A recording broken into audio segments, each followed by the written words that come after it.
नात्यामध्ये सहन करणारा माणूस हा सगळ्यात बावळट असतो. तो आयुष्यभर फक्त सहन करत असतो. ना कोणाशी भांडतो, ना कोणाला तक्रार करतो, ना रागराग करतो, ना चिडचिड करतो. तो सर्व काही सहन करण्याची ताकद ठेवतो. पण लक्षात ठेवा, त्याच माणसाची ज्यावेळेस सहनशक्ती संपते त्यावेळेस तो समोरच्या व्यक्तीच्या आयुष्यातून कायमच निघून जातो. ना कुठलंही भांडण करून, ना कुठली चिडचिड करून, ना कुठली तक्रार करून, ना कुठला विरोध करून तो शांत होऊन जातो. काही कालावधीनंतर तो बदलतो आणि त्याचं हे शांत होणं, त्याचं हे बदलणं सर्वात घातक असतं. जो तक्रार करू शकतो, जो बोलू शकतो, जो चिडू शकतो, जो भांडू शकतो, तो लवकर सोडून जाऊ शकत नाही.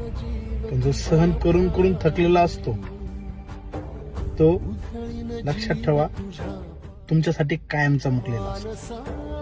पटलं?